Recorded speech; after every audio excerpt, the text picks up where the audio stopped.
Welcome to the Fiscally Awesome podcast. I'm your host, Matt Gardner, co-founder and CEO of Hiline.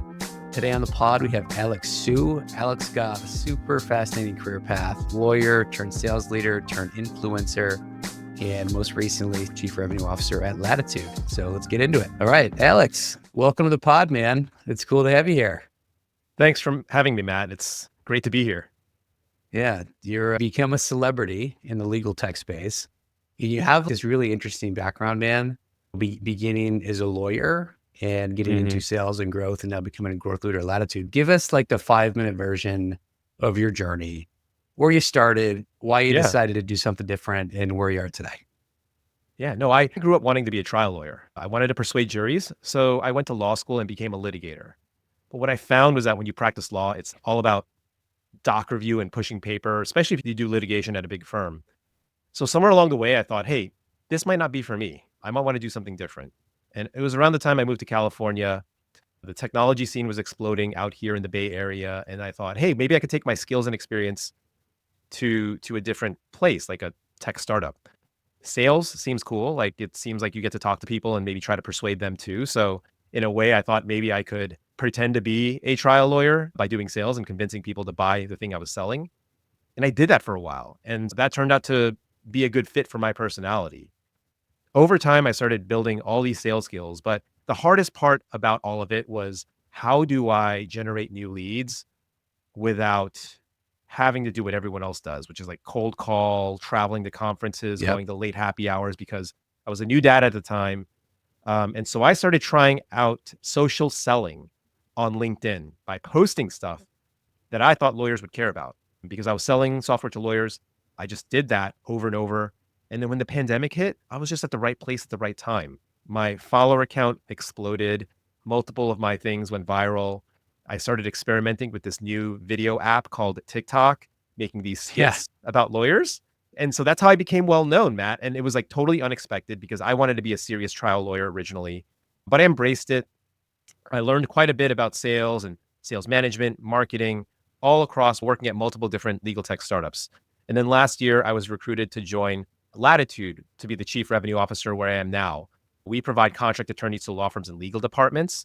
And so my audience has been helpful for that, but also every bit of a piece of other work that I've done in the past, whether practicing law, selling and cold calling and marketing to lawyers, I get to combine all of that into one job, and I'm loving it. I occasionally still write about, I still write about lawyers in the legal industry, and I think that's how we got connected. And it's been a lot of fun to blend social media with my work. So how many followers do you have? Oh gosh, I think on LinkedIn I have about a lot, like 100,000. You're getting up there. Almost there. I'm actually active on multiple platforms, although less so on Twitter X these days. But in total, it's about 250,000 across all platforms. That's crazy. Yeah, it's crazy to me to say it out loud that people know who I am. But yeah, it's been a crazy ride. So your persona, I would say, is rare for somebody who wanted to be a trial lawyer, but you also had this natural aptitude for sales and marketing and wanting to put yourself out there and be an influencer and being creative. Do you think that's rare? Like, it seems rare to me that you're, as a lawyer, I'm an accountant. I have opinions about accountants, but in terms of lawyers, is that rare? I think it is rare for your typical lawyer, but lawyers have been putting themselves out there forever. If you think about the billboards and the commercials that you see on TV. That's true. There is a subset of lawyer who likes to do that kind of thing. And I never set out to be an influencer or be big on social media. It was like I was trying to sell. I was trying to move product. And it just so happened that online was where things were happening. The first time I made a video and I recorded myself, even like seeing myself on this recording is strange to me. I'm more comfortable with writing, but you got to be flexible and go with the flow a little bit. And the world is heading towards podcasting and video as a medium. So might as well try to lean into that. On the persona thing. So when I think about the parallels between accounting and legal, you think you're trained, and trial lawyers might be a little different. So maybe that's a little bit outside the box, but you're trained to identify risk. And most of your work streams revolve around risk identification, risk avoidance, and advising on risk. In fact, I like to think sometimes that accountants and lawyers can be the enemies of progress when it comes to spotting opportunities, chasing dreams, doing big things. Sometimes you got to take risks to do those things. What's your opinion for anybody listening who is in professional services that kind of has been trained that risk is like the thing you pay attention to, how do you think about how important it is to understand where you have to set that down and take a swing? If you're trying to build a business, if you're trying to build a brand, if you're trying to do Yeah. something different, how do you think about that dynamic? Because that exists everywhere. Hopefully I didn't offend anybody, but I think it No, is. I think that this is a pervasive question about legal that I can imagine is true of accounting too. They The don't do type billboards, man. So I think I know. lawyers might be a little bit more marketing savvy. Well, I would say your typical lawyer who is not on the billboard, we're trained to spot issues or problems or risks. And that training gets magnified when you work for a law firm because law firms are hired to protect against risk for their Yep. clients. What happens is that all that risk protecting doesn't happen in a vacuum. So when you go in-house, many lawyers who end up enjoying business and working at a company legal department as opposed to a firm, they start to see how their legal advice fits into the bigger picture. So I do think that it's possible for many lawyers, and maybe this may be true of accountants as well, but for many lawyers to start to see the big picture when they escape law firms or their typical training and start to understand what does the business need? Because if you think about a business, and if it's like a car, maybe sales is like the engine, right? It helps you drive really fast. But if you drive really fast, you can also crash the car. So you need things like Mhm. seatbelts and brakes and steering wheels to guide you in the right direction. I think lawyers always, when you come from a traditional background, you think of yourself as somebody who's just protecting the people in the car, which is the job. But you also have to make sure that the car goes into the right place and that it moves because the whole purpose of the Yep. car is to get to your destination. And so I use that analogy to conceptualize the evolution of a lawyer to become more business savvy because it's yes, doing XYZ could create legal risk, but we need to get to our destination. We need to grow the company's revenue. We need to increase margins. We need to do all of these things. And if we do something that has absolutely zero risk, that might feel safe, but it may not get us to where we need to be. So, because you do need to grow. And I think go to market and sales sets the tone Mhm. for the organization. They set the pace, they're the pace car. And you got to put guardrails around them. Like they have to That's right. make good, responsible decisions and they have to be responsible about how they spend capital to grow the business, which you can't strap them down so tight that like they can't do their job. Do you think that's the difference between somebody who has worked at a firm only and somebody who has gone to work inside a business in legal ops? Because isn't the majority of professional service is like accountants and lawyers, and most of them have been only at firms almost their entire career. Yeah, it's really an adjustment. I do think that going to working in a business is a big reality check, and that helps lawyers and I would presume also accountants understand what are these other things that matter to our clients. At a firm, you're only thinking about an external client who also happens to be a lawyer, but when you're at a company, your client is the business itself. And so that creates a different perspective. I also think that in law, we celebrate as virtues being super risk averse and careful and spotting all the risks, almost to the point where it's counterproductive in the rest of the world. I've had so many conversations with in-house lawyers who work at legal departments like to say, yeah, when I went in-house, I realized like it didn't really matter about researching every issue to death. I just needed to get a quick answer to my business so they can move quickly too. So I think that in the legal side of things, being exposed to the business is extremely helpful in shedding some of those values that's hammered into your head in law school. Yeah. So can you talk about Latitude and how Latitude functions? Because I have to imagine what you just described as something that you guys have to help train your cohort of lawyers, right? Because Yeah. they're you're basically, I'll let you describe it, but basically like a firm, but they may need to operate and think the way that you just described. Absolutely. You have to be really business savvy if you're going to be a contract attorney within a legal department. So we provide contract attorneys to both firms and legal departments, but for the Yeah. purposes of this conversation, I'll talk about the legal departments, the in-house lawyers. These are businesses that spend money to pay outside law firms. They pay extremely high hourly rates for valuable expertise. But there's some segment of the work that you don't need to send out to firms at that expense. You might want to hire a contract lawyer. Yep. Now, what type of contract lawyer would they want to hire? Very often, it's someone who has worked in-house before, who has business savvy, who can see the bigger picture, so to speak. We at Latitude, because we provide contract attorneys and we are very attuned to what our clients, the general counsel and leaders of legal departments care about, that means that we don't look at the same things that law firms look at or typical lawyers value, like the school you went to, the grades you got in law school that matter so much to firms. That may not be as important as, hey, does this person know how to operate at the speed of business? Can they frame legal advice in a way that a salesperson who has no legal training can Mhm. understand and use? Just by virtue of being in the space that we are, we hear a lot of feedback and we've incorporated that into our talent strategy. We essentially find and place people who have that business savvy because that's what the clients want. Yeah. There's Highline's similar in a way. You're working with much bigger companies like Ford. It seems like more Fortune 500 have big, they need very specific expertise. You can provide that to them when they need it. We're offering the same solution for small businesses, and it's basically like a fully outsourced financial operations function. When it Mhm. comes to the experience of the team and our talent strategy, a lot of folks inherently, they've spent some amount of time in professional services and the same things matter. The grades, the school you went to, do you have your CPA? Do you not? Like Mhm. that world you can be great in, but it doesn't always mean you're going to be great in the operational side of a business. Yeah. It's an adjustment. And when you got to start from scratch and you have to learn how to care about the actual business case and that you're doing the thing, the reason there's this workflow or the reason they use financials or why you reconcile a bank account or whatever the thing is, it's not just to do it to get it right. There's a bigger purpose that it serves. There's a higher calling. There's a reason you're supporting part of the business, probably the revenue generating part of the business. And it's hard on people and it takes time, I think, to get everybody used to that because it's very different. So I have to imagine a lot of the feedback we get and the learnings we have are not that dissimilar, although they're different industries. Yeah, no, I totally can relate to that. Being able to see the big picture is so critical because then almost what risks are acceptable. I think Huh? accountants and lawyers are both similar in that we're so careful about so many things, and that's a good thing, but it can be counterproductive when you want to move quickly. And so moving quickly requires you to exercise judgment to say which are the things that I absolutely have to make sure are right, but what are some Hmm. of the things that I don't need to be as quite as careful about because I can fix it later. I think Yep. that judgment is what separates the lawyers who end up being very successful in a business versus those who struggle.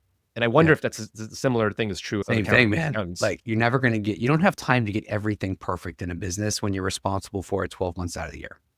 When you parachute in for a project and there's a start and an end and there's a very well-defined scope, like you can say, I started it, I finished it, I've done my quality control and I Mhm. am done and I'm going to move on to the next one. Well, business doesn't stop. There's no start and end date. Like Yeah. you're always on.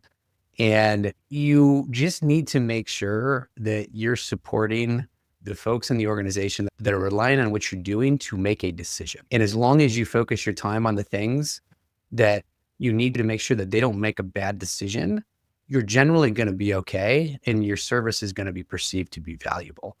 If you do everything perfectly and anything to enable them to make a better decision, they're not going to care how good all the other stuff was because you didn't actually fulfill the purpose they needed you to. And that is like a really interesting learning. And it doesn't click for everybody all the time, especially not immediately. I'm thinking of the parallels in my world, right? And that's totally true because at a firm, you make money off of how many hours you bill. Uh-huh. So that perfection is a good thing. You can generate more revenue the more perfect it is. At a company, there's not the similar dynamic. I don't know if accounting You firms make bill by the less hour. money. Well, they do. We don't. Everything we do is subscription billing, which means we have to be so precise Yeah. with how we deliver our work. Otherwise, you can't make money on it. But yeah, if you overinvest for perfection, whether it's legal, accounting, whatever, you're not going to make money. There's an amount of money that a founder or operator is willing to invest to get a thing done. They're usually not going to invest twice as much to get the last 5%. Yeah. Yeah. And you got to be okay with that and understand that's just what it is in a business. There's a lot of parallels in the legal industry, and that perfection does come at a cost. Who bears that cost? The business does. And that's why there's this pervasive belief in the business world that legal is the department of no, it's the cost center. And that's been an ongoing challenge for, I think, in-house lawyers everywhere. Yeah. Yeah. So I think you said it right. It's like developing business chops and business acumen and understanding what matters and what doesn't matter in the moment and how to let fires burn is a super valuable skill. And Absolutely. and also communicate the fires that are burning, why they're burning so that you don't get blindsided later. Yep. That's right. That's right. Yeah. Okay, we could go down a super deep wormhole on this, but I want to bring us back to your influencer presence, man, because I find it so fascinating how you've just reinvented yourself. Even just like recording the podcast, right? I don't know, we're getting close to 20 episodes, Uh-huh. super uncomfortable and nervy, getting used to facilitating these conversations and publishing content myself. It's been a few years, so I'm getting better at it, more comfortable, but it's a lot when you're trying to get started. Where did you pull your influence from early on? I understand why you did it. It makes sense. You're trying to be efficient. You want to be a family man. You're Mhm. trying to figure out how to drive business. Yeah. Makes total sense. But like, where'd all your content come from? Well, at first I tried to be a quote unquote thought leader. I was like, Yeah. oh, that's what lawyers do, right? So we show our expertise. And so I started posting about legal tech trends, and Matt, like nobody cared. I would text my law school friends. I say, hey, can you like this thing so that I don't seem like a complete loser? And some of them did. So I had 1 or 2 likes on some of them. It wasn't until I realized that it's not really about what I want to portray myself as, but what does the audience want? Because there was one time that I just was frustrated with my lack of engagement. And I was like, I'm just going to write about myself. I'm going to talk about my journey of how I ended up from practicing law to leaving it. I had no idea if other people felt the things I felt. But what happened was that post on LinkedIn ended up being the most successful one. Like people all could relate to it. They all left comments and liked it. And that was the first time I thought, okay, so I shouldn't think about what I want to say. I should think about what the world wants to hear. I think that was a big pivotal moment in the frame of thinking. So now when as a leader of sales and marketing at Latitude, I think, okay, well, we want to create a message in our client base of law firms and legal departments, but we can't just say what we want to say. We got to talk about what they care about. And so that actually requires a bit of nuance. But for most people who are trying to create content in the first place, I would say, yeah, who is your target audience and what do they care about? Instead of blasting information at them or content at them, think about creating a dialogue with them. That tends to be really effective. And so, Matt, what ended up happening was because I had a sense over the years of what my target audience cared about, I was able to make jokes about it. And the jokes took me to a different level because if you can joke about something that's relatable to your target audience that they like to talk about, there's a lot of organic virality that happens. So is your thing like you're a bit of an instigator in the Absolutely. space? Instigator. Yeah, Absolutely. I like that. If you can say something like instigate something in a funny way, they let you get away with all sorts of stuff. Yeah. One common one that I always joke about is like the dynamic between legal teams and sales teams. And I always make jokes about how I have this like in my videos, Can you give me a joke? Give me a joke. yeah, I was going to ask you for a joke. yeah. So it's not really when you explain the joke, it's less funny, right? But it's always some version of a salesperson being very sloppy and asking the lawyer for a last minute contract review. It's like multiple flavors of that, Matt. It's like I could say that in 7 different ways in a post or a skit or a joke, and my target audience will love it to the point where they don't realize that I have 0 experience working as a lawyer at a company. I am the sales guy. I am the villain in my skit. Uh-huh. But because it's so relatable, I literally, anytime I make a joke about the tension between legal and sales, it really takes off. I've figured out, and it's like, I'm not the only person who's figured that out. Lots of other people do it too, but it's an example of sharing something that your audience cares about. Because when it comes to marketing, we provide contract attorneys so that if you're a legal department that's overloaded by these sloppy sales guys throwing contracts over at the last minute, you can hire a contract attorney to help you process it. I'm not pushing the product that we sell, that the service that we sell. It's more like I talk about the scenario that my audience, that the buyer is in. And so they will naturally say, yeah, how do I fix this problem? And then that's where they start exploring what we offer. Yeah. Interesting.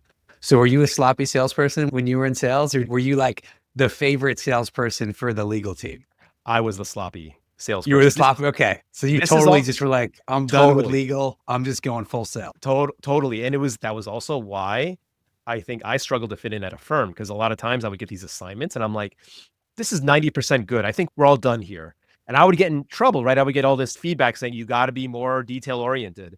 And when I went into sales, I realized, hey, I could actually prioritize things and do whatever it takes to win the deal. Who cares what this contract says? It's not going to be litigated. There's not going to be Yeah. dispute. We're never going to get sued. We're never going to get sued. And so I was like the worst villain, Matt, like that. And that's the funny part that I'm viewed as like the speaker for the in-house lawyer, but I was actually the worst salesperson ever. Yeah. That's interesting. I'll just give you a little glimpse into the accounting side, right? Yeah. So what's interesting about our and I don't know if it's like this in legal because I don't pay as close attention to legal, but with accounting, it's a really fragmented space, right? So the thing that Hiline does, there's like 45,000 accounting and bookkeeping firms out there in the country. Some CPA firms out there in the country. It's probably another 45,000, so 90,000 companies plus doing this thing. It's a really closely knit ecosystem. So there's a lot of accounting influencers who are all running competing firms who are all building content oriented towards driving engagement with each other, which is, I've always found interesting because that's not your target audience for actually growing and scaling your business. Now, there's a world in which that makes sense. It's like a community play. There's a whole strategy behind it, but I've never actually thought that's why they're doing it. It's just like they're doing it. They're poking fun at each other, talking about the space, but I don't know why. It seems like you actually have a very intentful like strategy behind why you're doing the things you're doing. It's because I think this is why I think this ultimate career was a good fit for me. We have the same dynamic in law where law firms really are engaging only with other law firms. I always make this comment it's like a cool kids club. I don't know what else to call it. Exactly. Sorry, anybody that's offensive to, but I don't understand why this is happening. It's very comfortable for law firms and probably accounting firms to stay within their familiar circles. And I remember very early on when I first got started on social, I noticed that all the firms and lawyers would engage with each other too, which is super cool. I get it. But I was also like, you're spending all this time supposedly doing business development, but like none of these people can buy from you. What are we doing here? Correct. That's exactly right. And even if it's much harder to talk to one or two, even if you struggle to get even one or two conversations with your target audience, it's worth it because that's a possible buyer. And I think that what you just described is a very hard thing to do because now you have to talk about things that you know less about than the other person. And lawyers, I wonder if accountants are like this too, but lawyers like to be the smart person in the room. And so then you got to go there and be like, oh, the other person actually knows more than you. They're the center of attention. It's a different, it's an adjustment. That's exactly right. I think that's all right. And yes, I don't mean to pick on accountants and lawyers, but it's like this high ego thing too. It's almost like it's hard for them to poke fun at themselves, which I think would actually help them in a lot of ways. But it's also hard to be an influencer if you don't, like, it makes sense because you're selling to lawyers. You get it. You worked in it. You're selling legal tech or legal services, contract lawyers, depends on what point in your career we're talking about. So it makes sense. A small business doesn't necessarily want to hear a bunch of accounting content. Like, it's just not super interesting. You got to like figure out a way to make it interesting, whatever the thing is that you're talking about. So yeah, absolutely.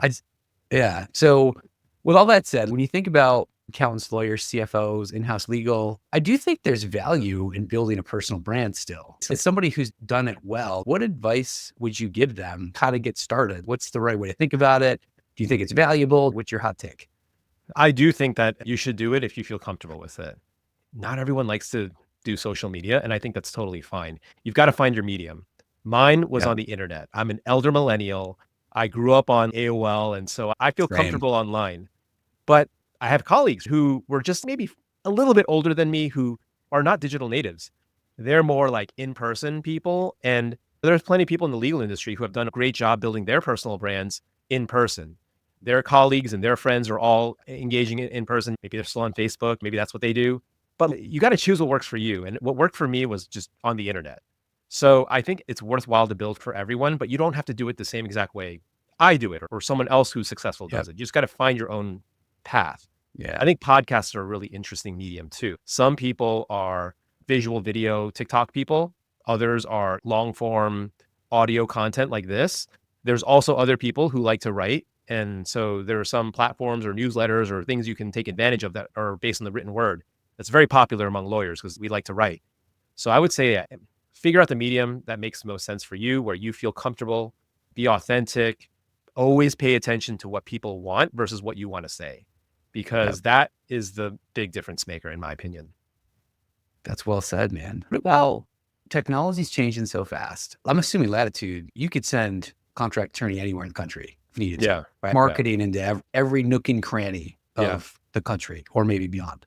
The in-person stuff, I think, limits your upside. If you're not doing stuff digitally, as much as it makes you uncomfortable, I think you're also up against companies that aren't in your backyard. It used to be legal and accounting. People only bought it if it was down the street and you could go shake their hand. But millennials and younger, I don't think necessarily care as much about that. Mm. So I think it does benefit you to at least start to do some online engagement because you're not geo-locked anymore to where you can do That's business. And right. I think that it's going to be really hard to compete in the future if you're only looking in your backyard. Absolutely. I think that's something we have seen in our business. We've also seen it in our clients' business. So, for example, if you hire a contract attorney and you require them to be in your office, you're not going to be able to access the same talent pool as someone who is open to remote work. You also get something we call geographic arbitrage, right? You may be in New York City where leases are expensive, but you hire remote contract attorneys who are really capable and experienced in a low of cost of living area. And so you can get a lower rate, far lower than if you require them to come into the office or you're using a outside law firm. To your point, I do think that the economy has gotten more fluid geographically. And so if you're not taking advantage of new channels like the internet, social media, podcasting, newsletters, all Mhm. these different channels, you're definitely leaving a lot on the table. Yeah, I think I agree with you. Okay. So I'm going to bring it back to your career journey a little bit Yeah. because when I look at you and I hear you talk, I'm like, man, this guy's reinvented himself like 16 times in his career. Yeah. Like when you look back on all those moments, you did some pretty big pivots, right? So like knowing when to pivot, that's a skill, right? It's got to call and be like, yeah, I'm either not happy, it's not working, I got to do something different. There's a bigger opportunity.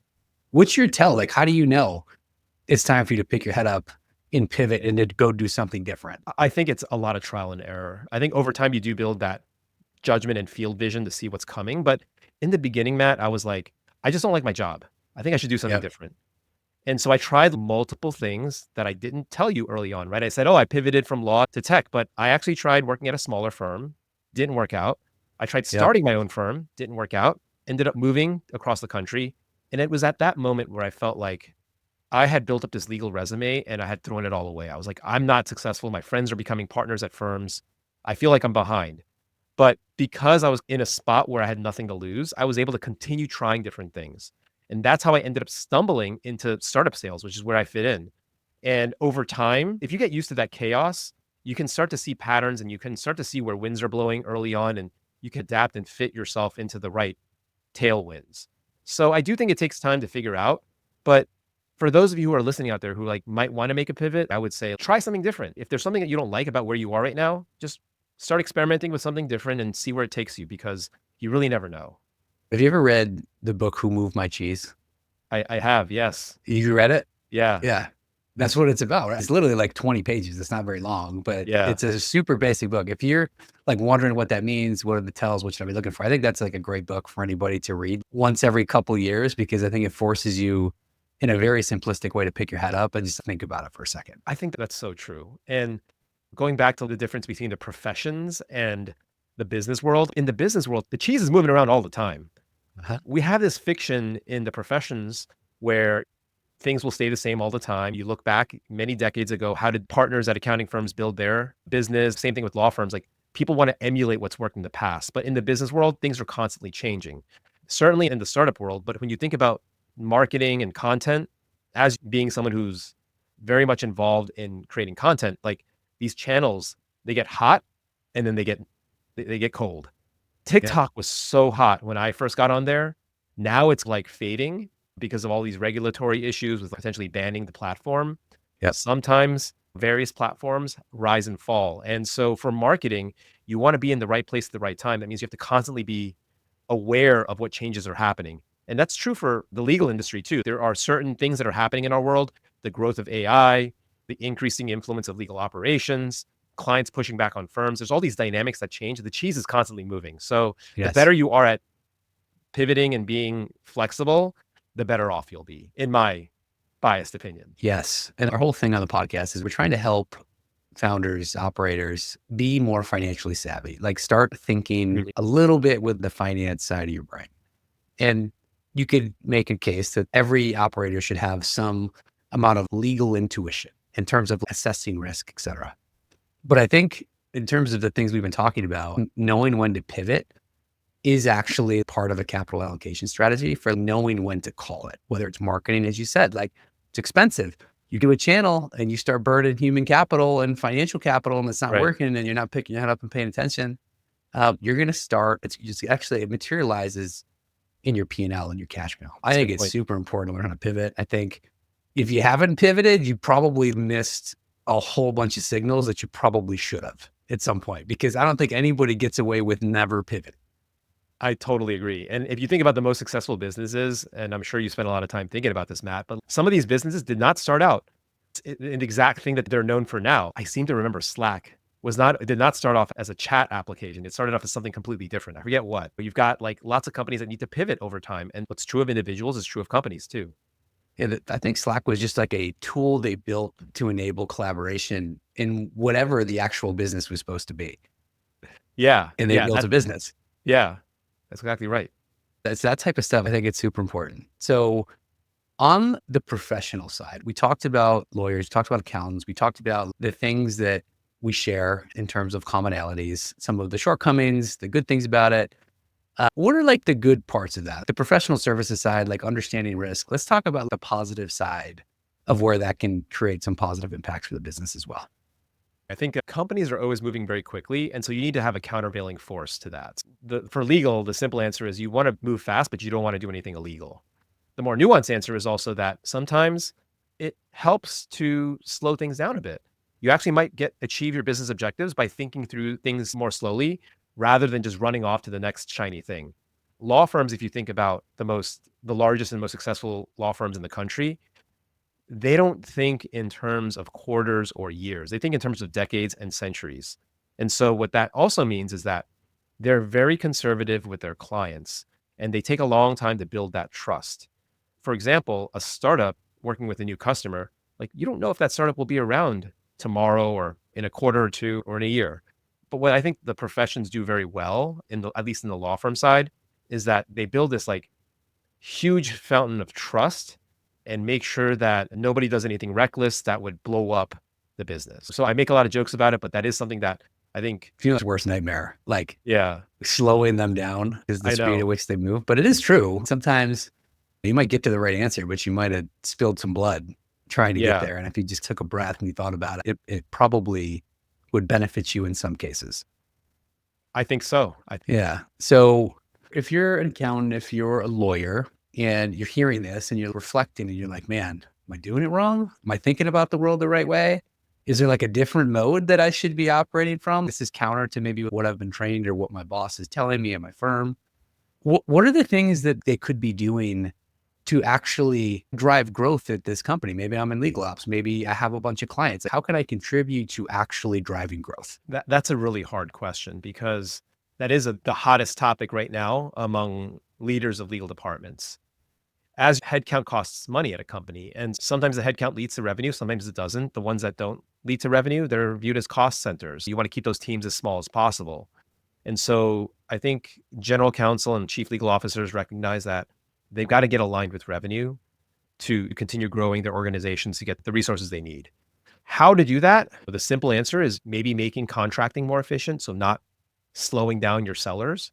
Saving money is important. So finding cost efficient resources, those are all important.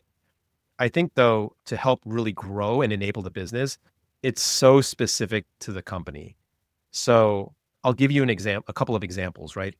For a company like Airbnb, their legal department has been quite influential because they were offering a completely new product, short-term rentals. And so they needed regulatory approval to operate in specific cities. And so there you can see how the lawyers played a pivotal role in the growth of Airbnb.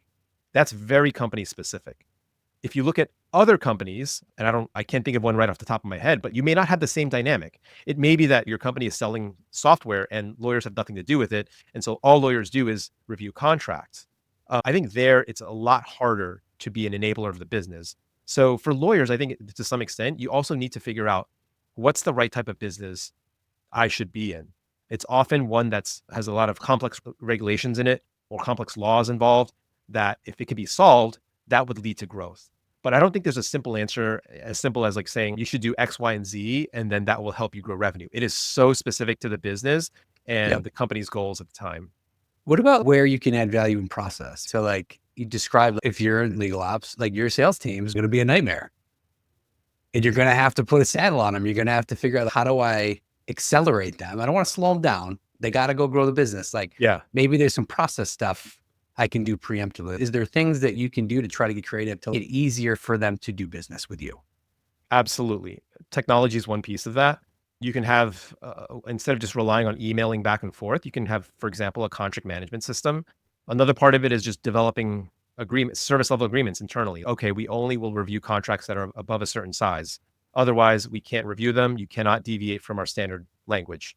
All that is difficult to set up, but once you set it up, it creates more velocity and you become Yeah. less friction during the sales process. Have you seen this done well? I have, yes, You have seen this done well? I have. It is very Just, rare. It's hard. yeah, it's hard. And is there a psychological part to this? If you're on the other side of this, if you're in legal, and this is probably relevant for accountants, sales whispers, is there some things that you can do to maybe help influence good behavior and adoption of some of these things that will ultimately help them, even if it seems like a change and an annoyance? Yeah, there's little things like personality things, like you can get to know them, buy them a cup of coffee, eat lunch with them, all these things that I think a lot of people are aware of. But personally, I think what can be more impactful is just think about what the other person cares about organizationally. So if it's a salesperson, you know that they need to hit quota. So whatever you can do to help them do that, align your efforts with that. As an example, if you know that your sales colleague cares about hitting their quota, maybe you can figure out ways to talk to them and understand very early on what their sales pipeline looks like. So you can organize your own workflow of contract review. You can maybe block out time down the road to review that contract because I think what a lot of lawyers do is they're reactive. They wait till a contract comes through and then they start reviewing it. But if you could get ahead of that curve and to think like a salesperson, oh, this is their quota, this is their pipeline. They don't have any contracts to review today, but they might in about 4 to 6 weeks. That will help you speed up the review. And so there's little things like more structurally that you can do as an in-house lawyer to make the lives of your sales counterparts easier.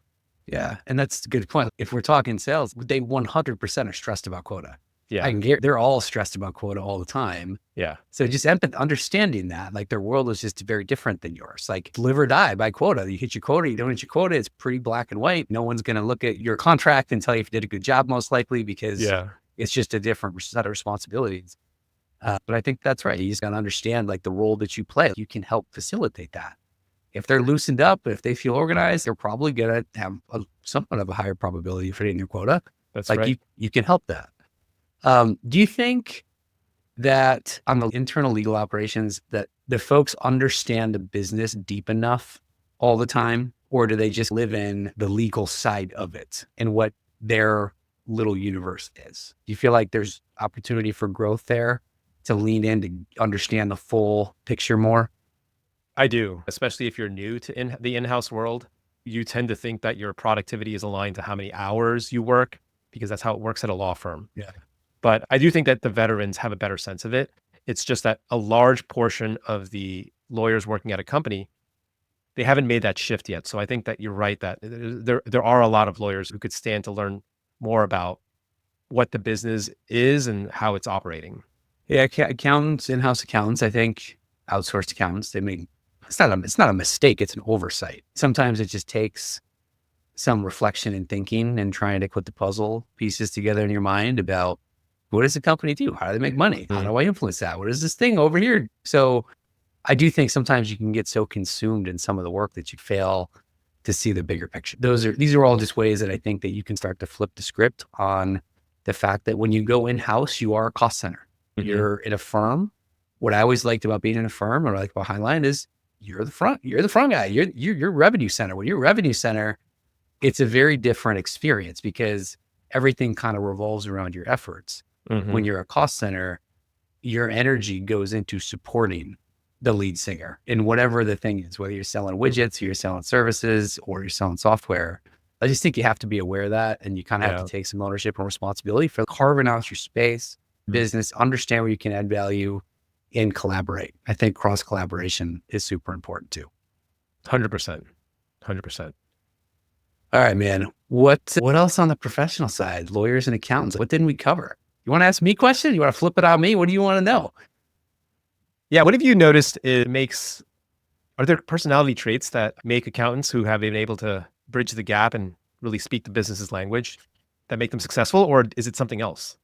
Well, accounting is a language of business. That's a famous quote by Warren Buffett, right? It's like an ancient language that most other people don't speak. Uh-huh. So what I think makes most, whether you want to call them accountants or finance professionals, great, is there's a curiosity that's required. And it's also, you have to have the competency to actually not just identify problems, which most are great at. You have to understand how to solve problems, how to solution problems, how to bring people together to tackle big, gnarly things. You have to make decisions. You have to accept there's going to be risk in your decisions and that you're going to screw some things up and you're probably going to get it wrong. And I just think that if you can get comfortable with that, more about the business than you probably realize you do because you see so much of it in the numbers, but you have to use it for a greater calling. There's just not a lot of folks that go into the industry because they're told like, that's the thing you got to do. Most of that is E-type work, like strategy consulting stuff. And some people naturally have an aptitude for it, but I think most don't because they don't really recruit that. They've always recruited the compliancy risk aversion. You don't have to do that. We just need you to do this thing.